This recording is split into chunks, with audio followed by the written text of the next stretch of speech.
And yeah, just really grateful to be a part of the Cultures Life team. Really privileged to be working with Rachel Perkins on this incredible series and the outreach and Black Veil Films and SBS. And yeah, just want to thank you all for joining us. This has been a part of a 3-part series. So we'll just go to the theme on the slides. Thanks, sis. As everyone nestles in, but we in the first 2 series, for those who joined us, and no problems if you're just joining us for the first time, but this is the third. There is a continuum in the series, so we are building up to Remembrance. So we'll be going straight into some pretty bold topics, but the theme of remembrance basically comes, we've looked at recognition and resistance of Aboriginal Torres Strait Islander people on this land, obviously connected to the Frontier Wars history, which Rachel and the team's been, and everyone involved in the series, all the traditional owners, historians, and researchers have been so generous to share this learning. And yeah, just thank you all for being brave in this truth telling, I guess, part of the education impact for this series. Our role is to extend the messages, so it doesn't just sit on SBS on demand. It can sit in our hearts and our minds in the ways that we acknowledge the true history of this country. And that's kind of, in a nutshell, the purpose of why we're taking on this education and impact at Cultures Life. And yeah, really proud to announce that we've got 3 years funding to continue this. So embedding it in schools, helping with professional development for teachers, which is amazing. So it doesn't, just sit as a resource. We'll keep adapting it, working with tertiary educators at the moment to look how we can embed it into pre-service teacher training and courses, and some exciting bits and pieces. So just wanted to let you all know that we're here for the long haul, which is really exciting. Rachel Perkins is an apology because she's busy campaigning around the country, but sends her love and wishes and thanks for everyone who supported this series as well. So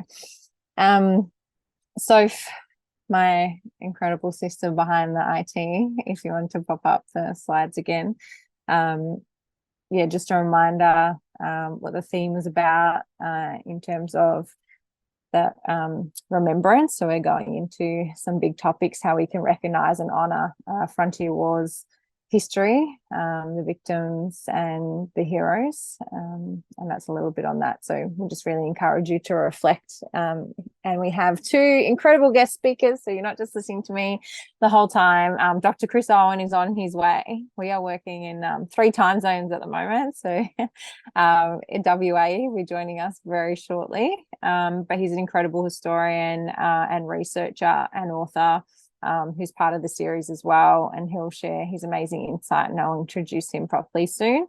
And our beautiful Beck Lasky, who has been a part of Cultures Life programs and a Heal Our History campaign, and is going to share some of her lived experience as a 22-year-old fresh outside of the system. It's really important that when we're informing curriculum and spaces for our young people, that they're a part of the conversation. So thank you, Beck, for joining us. So the topics that we're going to be covering, just to give you a little bit of a heads up, what you're expecting today: acknowledging and valuing local histories and First Peoples. So there's a really strong local history focus in the curriculum, so that people can connect to the lands, the traditional lands that their school is on, and learn and share that and honour that local history, which we're going to get into with the Remembrance. There's a big conversation in the series and beyond that, just how our history has been written around teaching oral and archival history. So we're going to touch on the importance of those oral histories from a First Nations perspective, how we can remember and pay respects and honour victims of the Frontier Wars in the same way that we do many of other wars around the world. Truth telling for healing, which this healing part is really important. So acknowledge all your beautiful minds and hearts in listening to this as well, how we incorporate those wellbeing practices and take time to ground and integrate some of these learnings, because especially for First Nations people, but also people who have been a part of it, your ancestral connections in different ways. or your lived experience in your own country. So just acknowledging you as adults, how you sort of find your way through that, but also how we think of how we're, wrapping our arms around our students as they learn this history as well. So the resources, we'll start with a reflective question, so get you guys thinking. And the resources are full of beautiful reflective questions. So the first one for you, Sophia, can you please pop up on the screen, is how can we create a more inclusive national identity where the full truth of our history is acknowledged, respected, and learnt from? So if you just want to take a moment now, if you have a pen and paper handy, think what that means to you. What does it mean to have a safe, inclusive environment? And what does it mean to acknowledge and respect? And beyond that, take action and learn from our shared history. As people from Australia, acknowledging any first people who joined us, as well as your connection to this place. It's a big question. This one's not directly in the resources like this for students, but this is one for you. And in reflecting on this, I guess what made you sign up and join and take your time to be here today and have these conversations. Beautiful. So the resources, for those who have access to them, would love to hear your feedback. They are targeted to levels 9 to 12. And level 9 is on SBS Learn solely, and then Cultures Life have their resources from 10 to 12 on the website.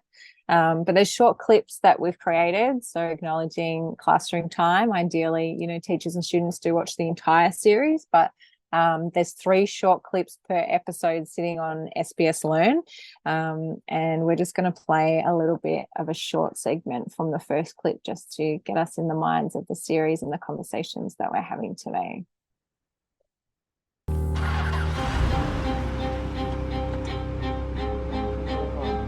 My name's Rachel Perkins, and I have both European and Aboriginal heritage.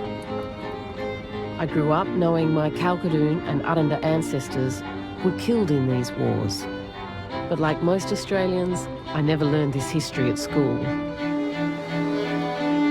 I'm a filmmaker, and my crew and I are travelling right across Australia, exploring the records, testimony, the facts of our history that the nation has turned its back on. None of this was hidden. It was talked about in the news regularly. We're talking about violence against people whose eyes you can see. This is a story about battles fought on countless fronts. A war that, more than any other, made Australia what it is today. And yet a war that we still deny. Settlers were involved in an ongoing war for the occupation of Aboriginal lands. We need to understand why the war was never declared, when clearly there were wars, plural, many wars. It's time for a reckoning. Are we ready to honestly face the past that made our country what it is, or go on living a lie?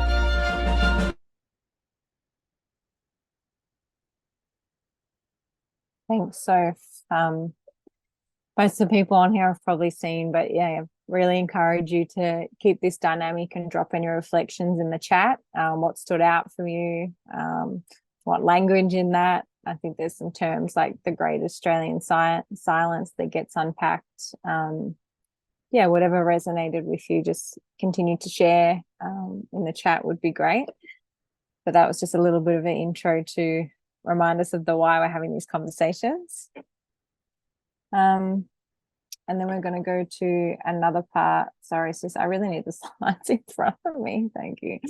Another part of the series, so of the resources, there's a lot of these kind of reflective questions in there for classroom discussion. So once you've watched segments like that on the series, this is just one example. So to get students thinking about how we do commemorate different wars around the country, but also different people involved in the frontier wars. So in public spaces, places around Australia, there are statues of people who committed atrocities during colonisation. Do you think it's time to challenge these statues, discuss, and, as teachers, to use your creative genius and intelligence and find modern examples as well? So there's been a lot of examples of like I know in Melbourne, like local council names being changed because of the history of the people that they're named after, that, essentially honouring people that have led mass murders and land grabs and been part of this history.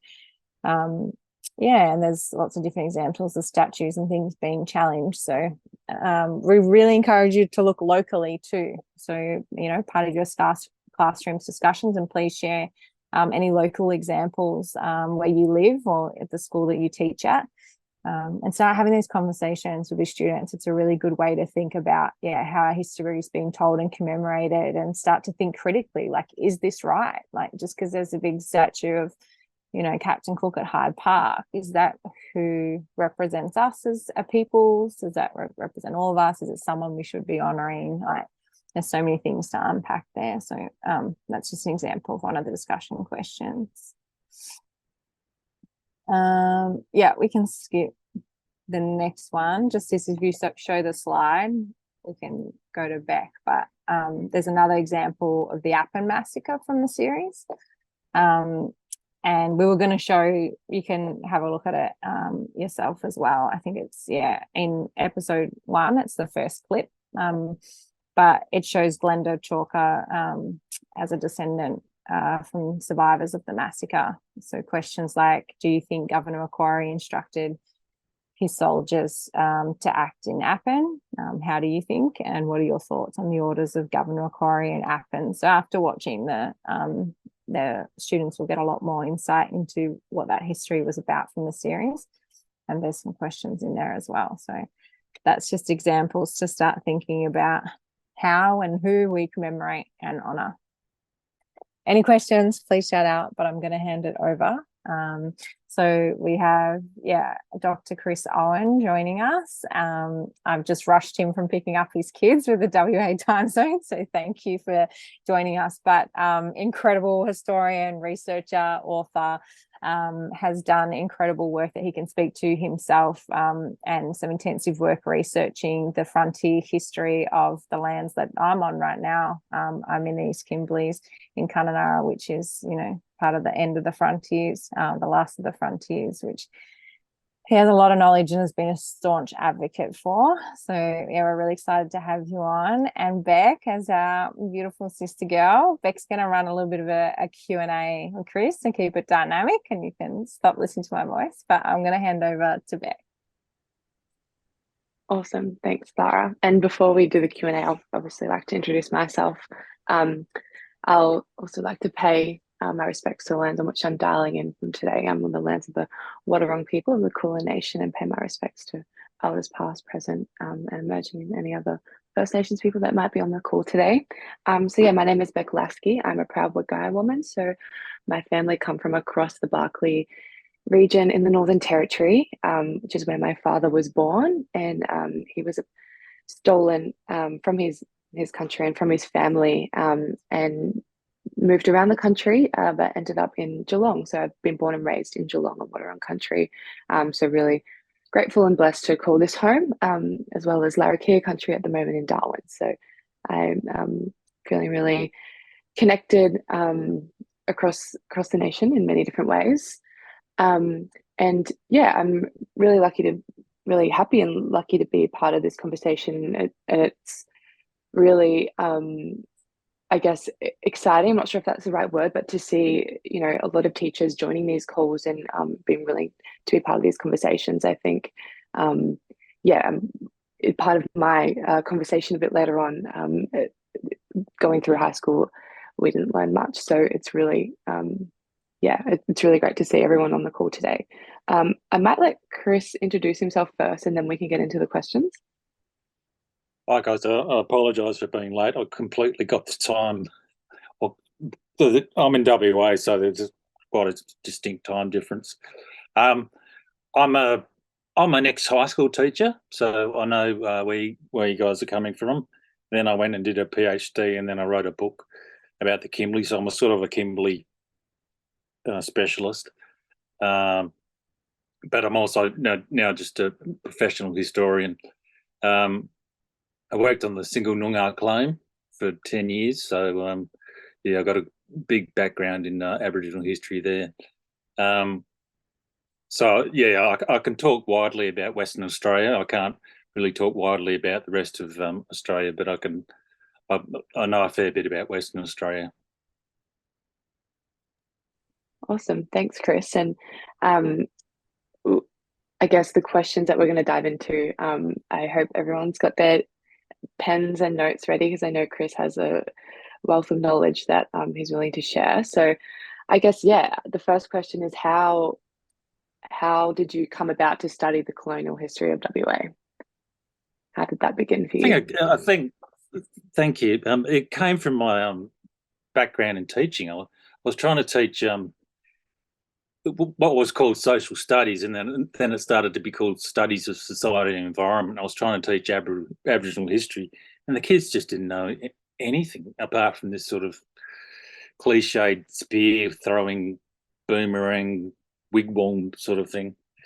So then I left teaching and went, I'm going to go back and study this. And the more I studied it and went to the State Records Office in WA and the State Library, the more this colourful history, the most detailed, beautiful history of Aboriginal Australia popped out, which hasn't really been told. And it comes back to, this nation's not very good at acknowledging this sort of complexity about Aboriginal culture. So it just grew and grew, and I studied and studied, and I researched and came across all these amazing records. And that's where the book that I wrote came from. So, there's sort of this egalitarian truth about white Australia, and then there's this real history about complete Australia, which is largely still unknown. And I think that's what I'm trying to do, is trying to get that out there. Yeah, awesome. Thanks for sharing. And I know that I've had conversations about this, and you touched on it, was kind of the unrealistic and the different representations of how Aboriginal people are viewed in our history, of what is taught, of the little history of Aboriginal history is taught, which is the spears and the boomerangs, which are all really important parts of our culture, but there is so much more, and so much more to teach and learn. So what has been your biggest learning about the history of Australia in all of your work as a researcher and historian? I know there's probably heaps, but if there's a standout.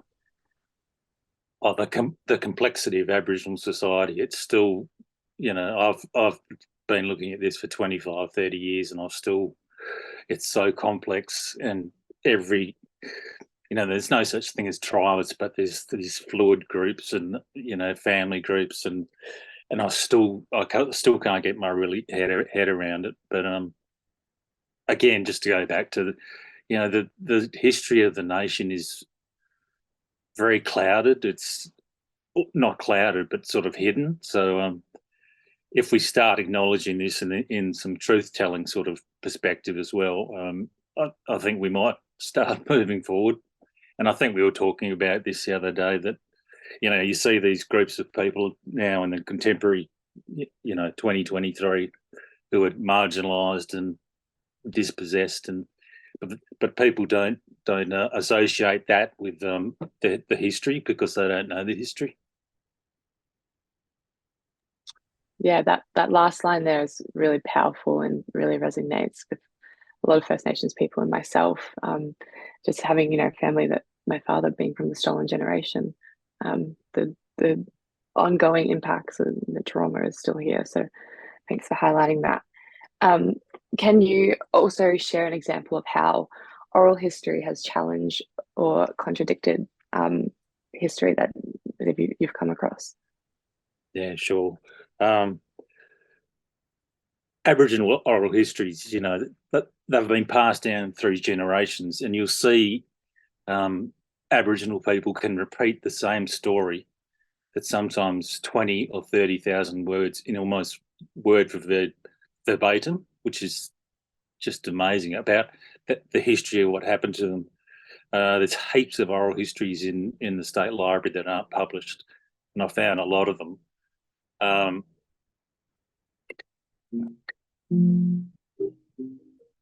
Sorry, that was my phone. But the thing was the colonists. So there'd be this oral history story about, you know, horrible things about shooting and burning and killing babies and all sorts of things. And the colonists just learnt very quickly, in that, you know, at the earliest point in settlement, not to write things down. Don't write it down, because Aboriginal people were considered British citizens. So if you didn't write it down, you know, you can just say, well, that didn't happen. That didn't happen.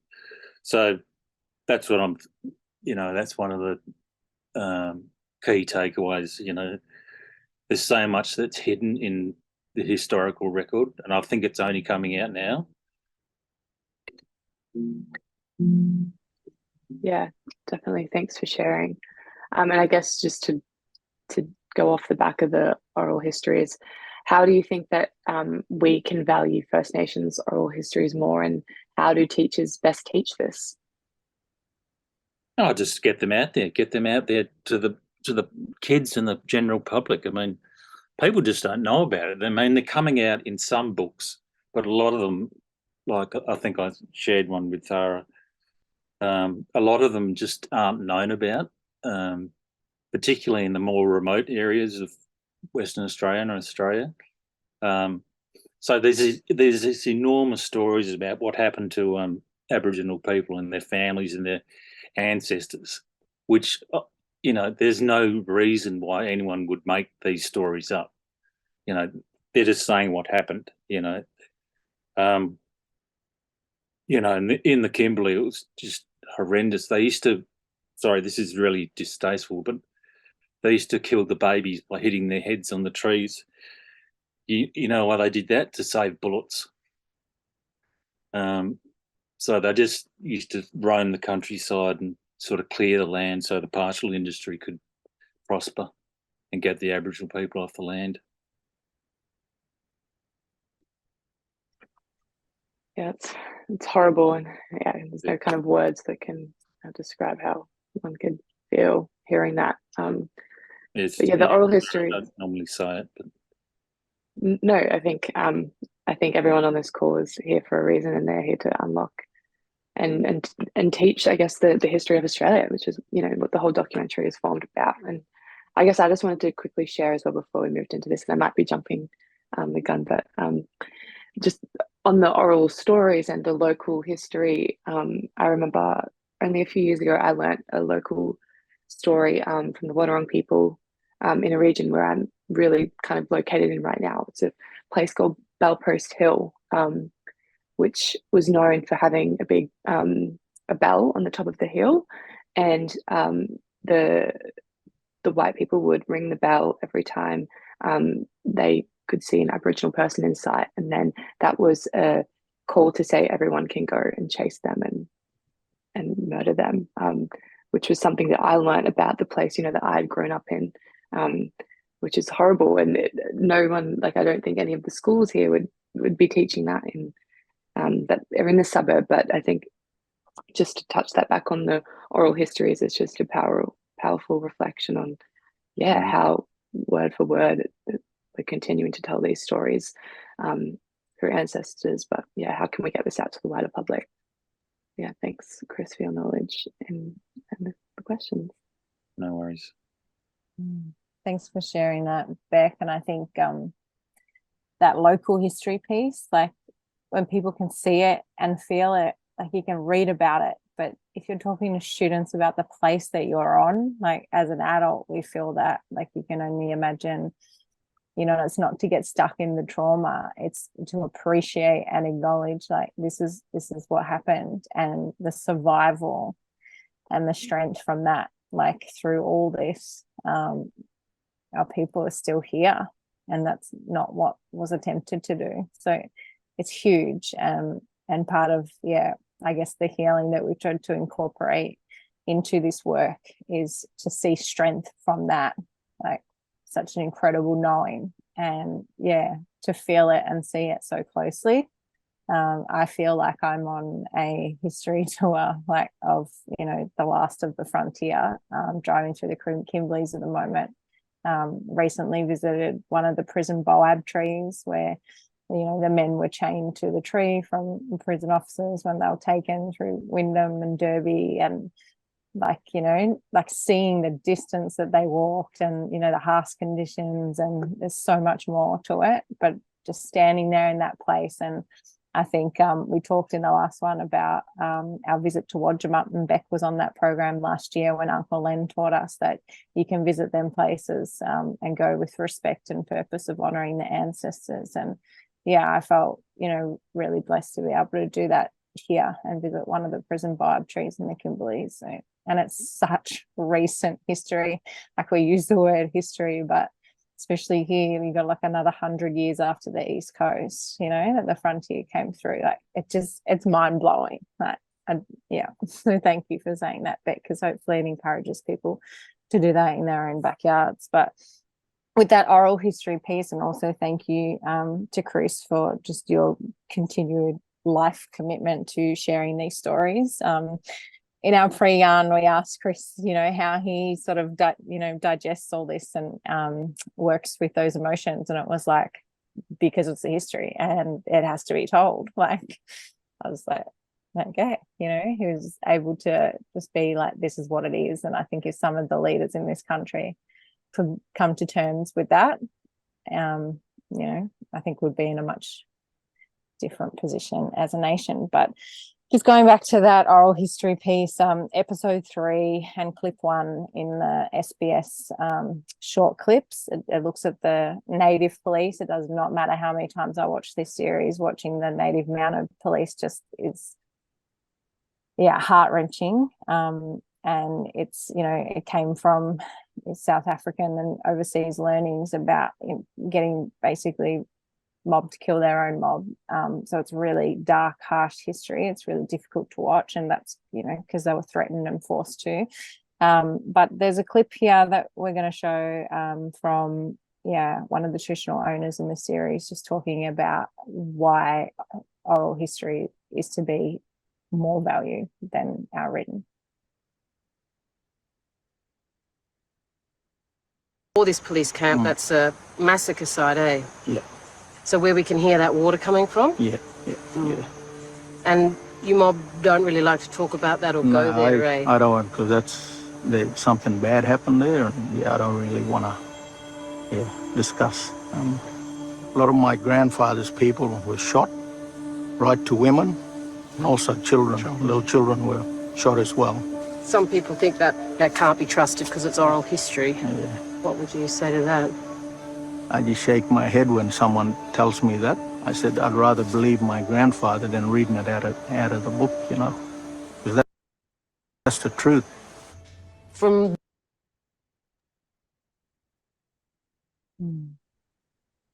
I still tear up watching that. Like, it's just, how can you tell someone that, you know, their parents and their grandparents' history on the lands that they were isn't correct? Like, that's lived experience, and they're the stories that we should value more than people who had agendas that wrote them in books. But Chris, did you want to say anything on that from your learnings? And I know that you shared a couple of images with us from the WA statues and peoples. Did you have any thoughts on that? It's just we've tended to celebrate the colonisation process and not the dispossession process. So in Perth, I don't know if you guys know much about Perth, but there's statues of Alexander Forrest, who was an explorer, John Forrest's brother, John Septimus Roe, all these guys. You know, I keep thinking they did amazing things in exploring the country and etc. And they nearly died. All of them nearly died. But they had Aboriginal help left, right and centre. But there's no narrative about what happened to the Aboriginal people.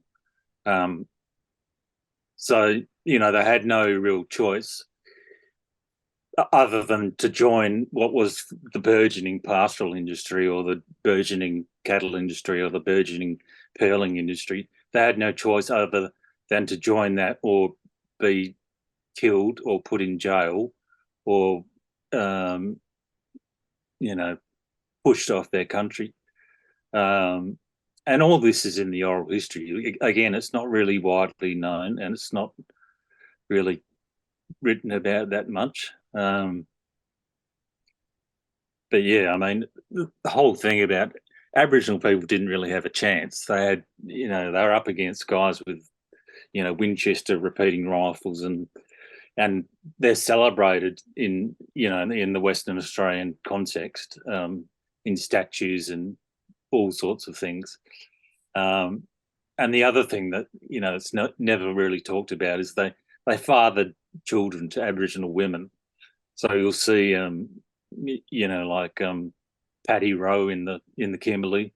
He's one of the great grandchildren of Septimus Rowe, the explorer. So you're seeing all this, and the forests are the same. They've all got these. They fathered Aboriginal children and sort of left them as they did, and then they all, you know, in the 20th century, they come into the 1905 Act, so they were then hived off into missions or church groups, and then sort of abandoned by the father, and the mother didn't really have any voice in this at all. Thanks for sharing, Chris. There's a comment and a question in the chat that I might throw to you.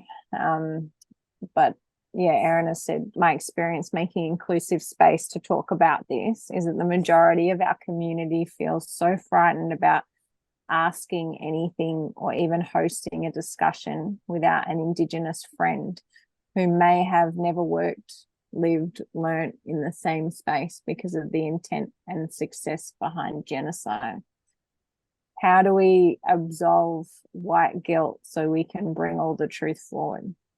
That's the question. Well, you know, again, I just keep coming back to history. It's not about white guilt or, you know, it's not about that. It's not about the white person, you know. It's about the history of Australia and Western Australia.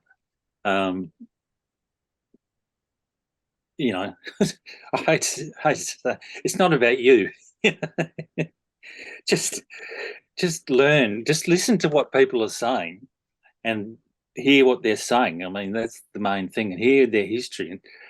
And I remember when I was working at the Land Council, sorry, this is a little story, the Southwest Aboriginal Land and Sea Council, and this beautiful elder was telling me the native welfare came to take the kids, and the dad stood on the bridge with a shotgun, and he said, "You take my kids, I'm going to shoot you." And the guy just backed away off the bridge in York or something, and, you know, and those are the stories you need to listen to. You know, they're fascinating. Yeah.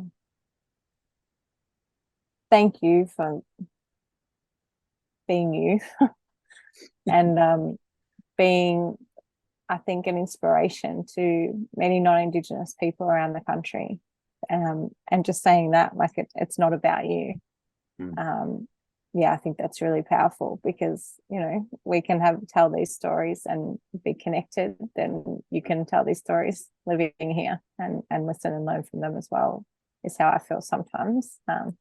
We've had some very interesting comments through this process. But yeah, I just think the majority of people, the momentum's changing and majority are leaning in, and you're always going to get, you know, those other percenters on the other fence. But we had a yarn leading into this, what we give our energy to, you know, whether we give it to the ones that are really against and frightened and threatened, or the ones that are leading in. So it's been a big yarn through this project.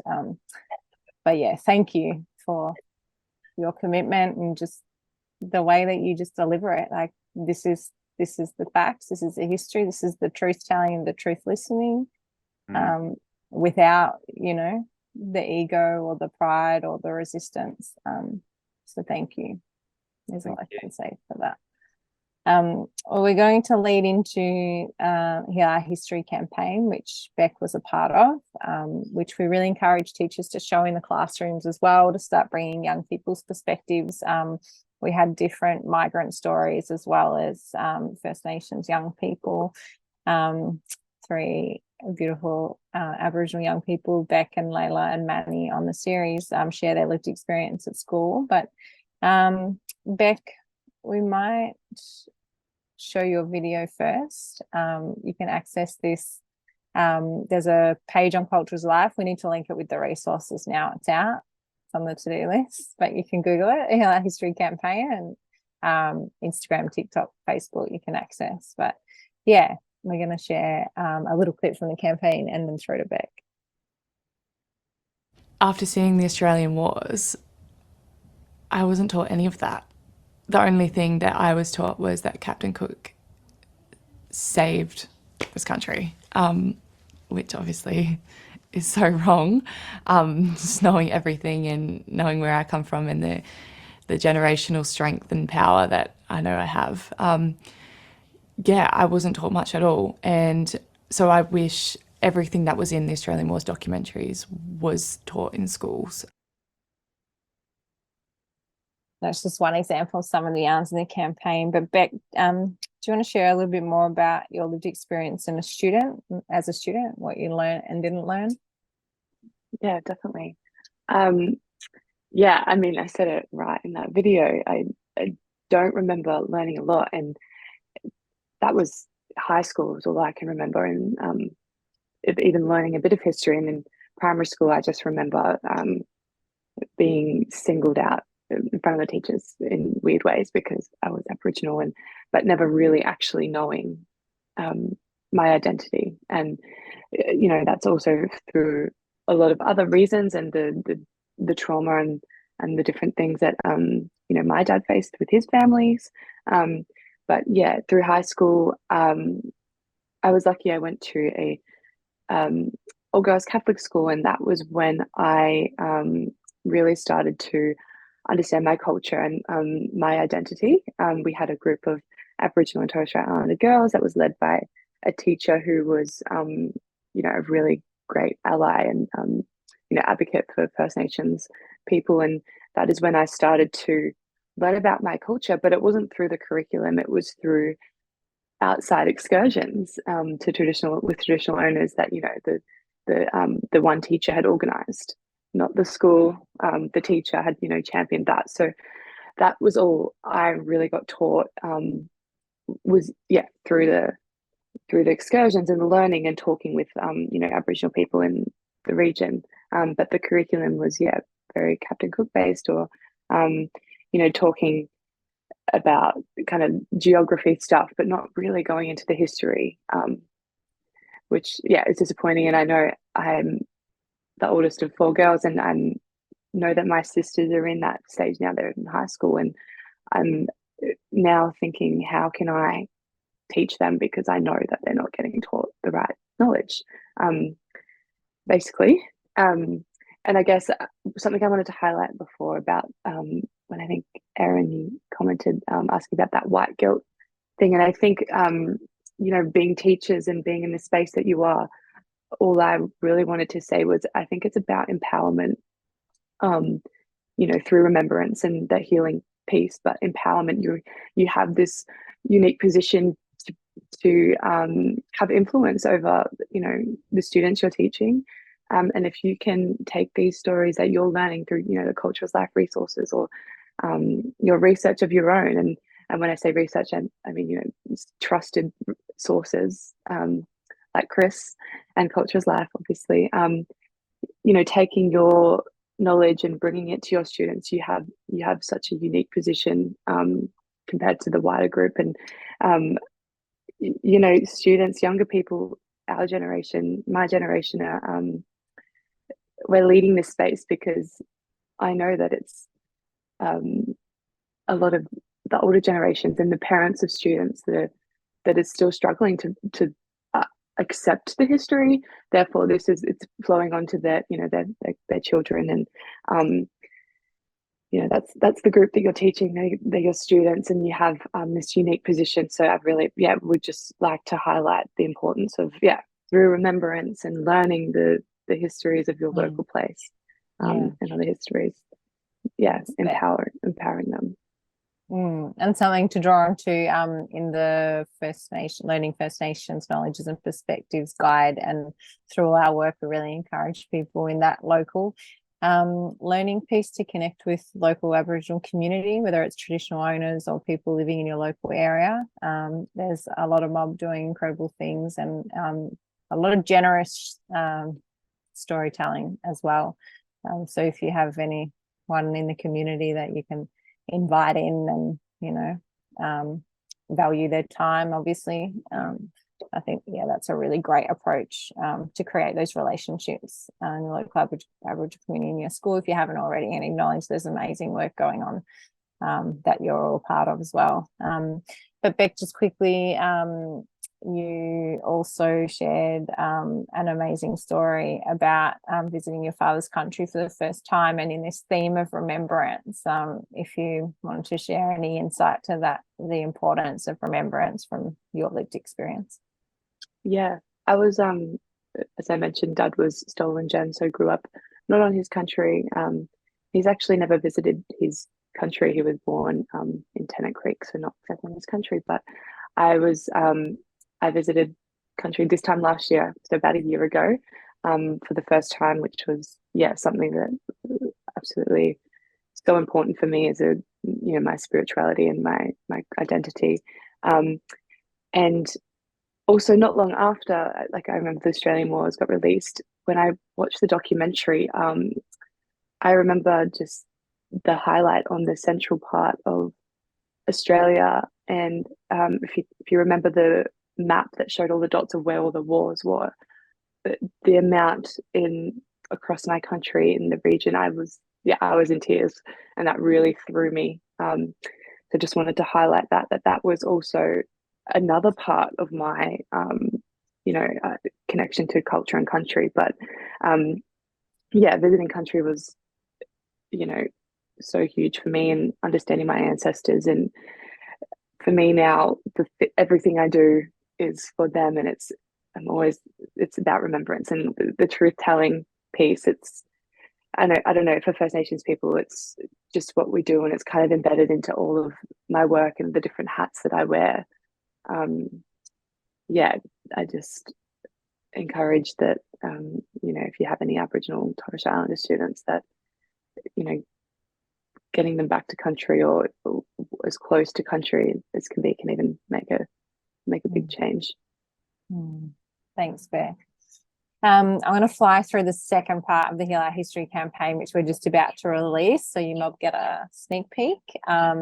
But some reflections from, I guess, two non-Indigenous teachers and Annie Vicky Clark. I'm just going to show a few short clips of the campaign.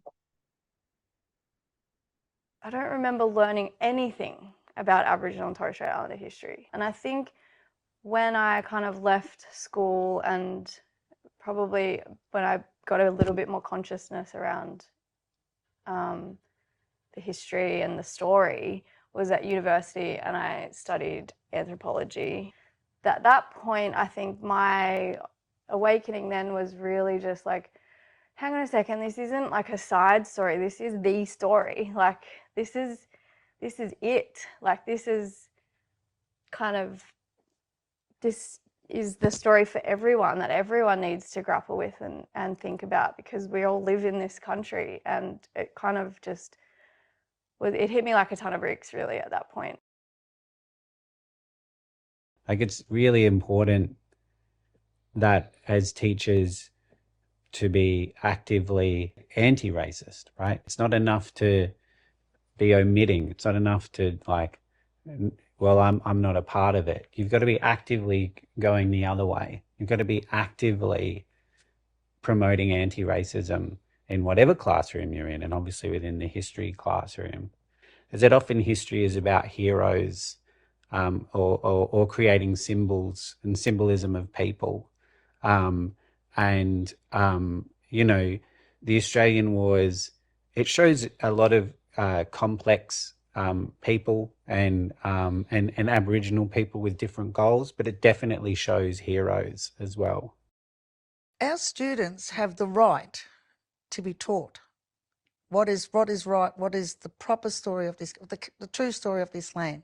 And I seen a big shift in education when we talked about the Bringing Them Home report was tabled and the stolen generations.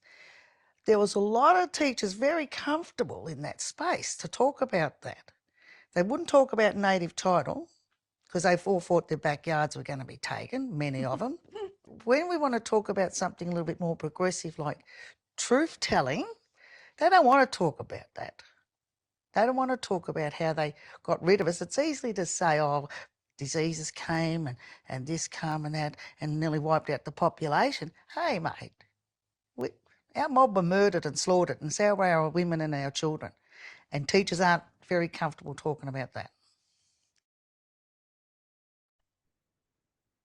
Yeah, I encourage you again to write any thoughts or comments or reflections in the chat. That was just an example of one of the roundtable conversations that we're going to be sharing some highlights from, and some bigger YouTube pieces and create some PD around. But thanks to Hannah and Adam and Arnie Vicky. And just for context, that whole series was second part of the campaign was born out of conversations with one of the Arnie's on our team, Arnie Stephanie Armstrong, saying how do we bring the responsibility back to the system, that systemic responsibility conversations, and take the burden off, you know, our young people and the teachers on the ground.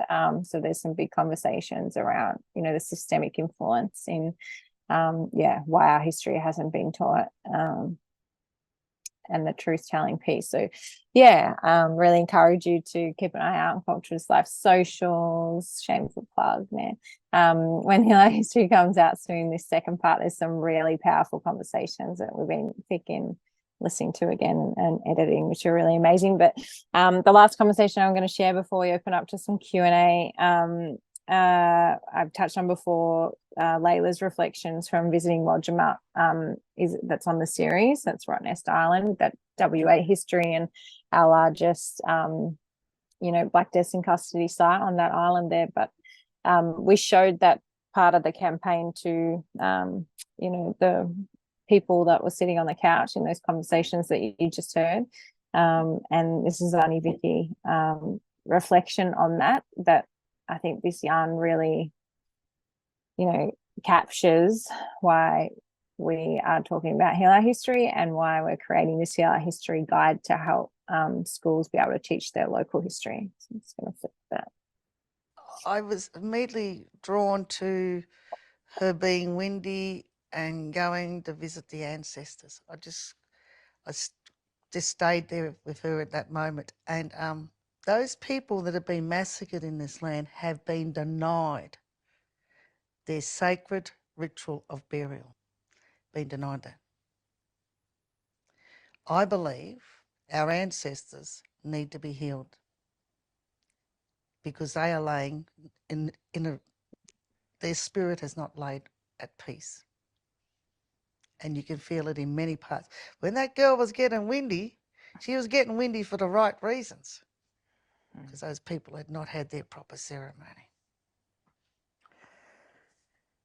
Thanks, sis. We won't show Hannah's just because of time, but that's another one that always gets me in the gut.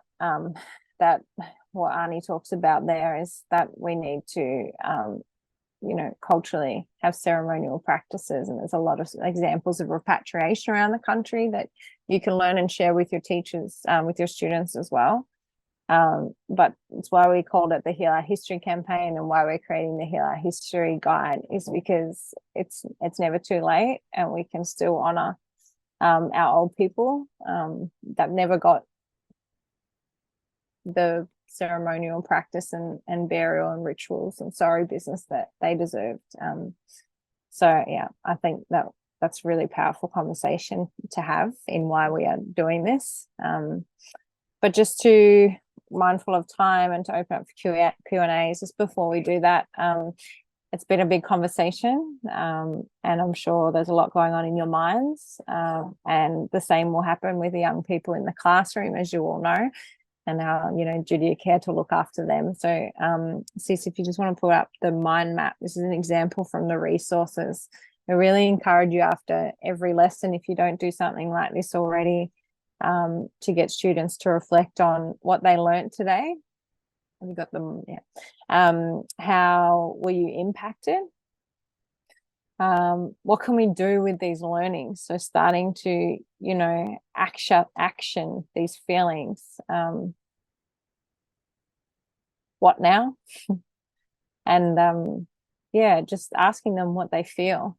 So you can do this in whatever creative way you want to do, but I also encourage you to do it as you're going through this content as well as teachers, and practicing. Wellbeing practices like this is going to help you unpack, what's in your mind and heart, and what can we do with it, and always come back to the why as well. So I just wanted to end on that, and then open up to any questions for myself or Beck or Chris.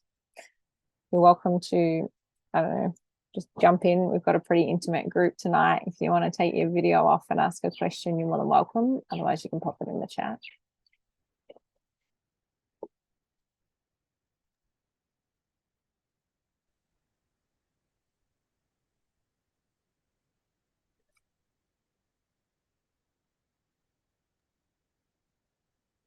I've got a question if nobody else is jumping in.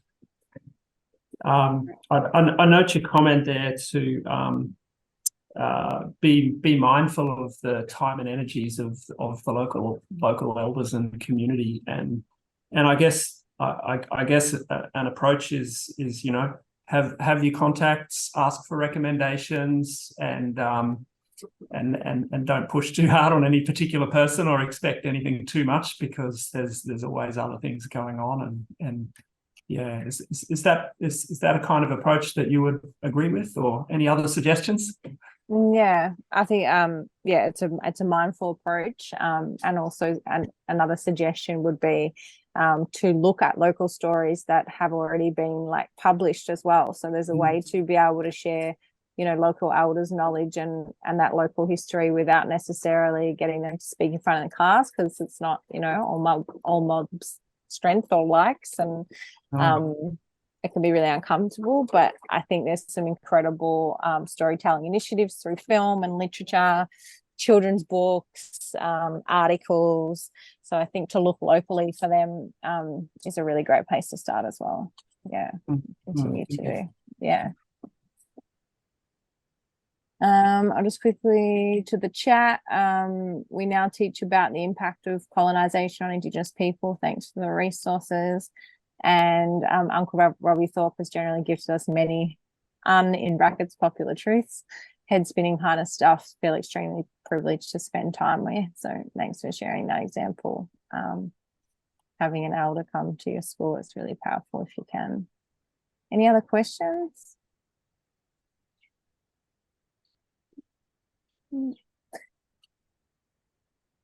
Okay, Soph is going to send a survey through to your email, I believe. Soph, correct me on the chat if I'm wrong, but I just really, So to your email that you're registered with, so that we can keep doing this work and improving on it and understanding what you would like and need support with the teachers. All we ask for being able to deliver this to you is that you take some time to provide us some feedback.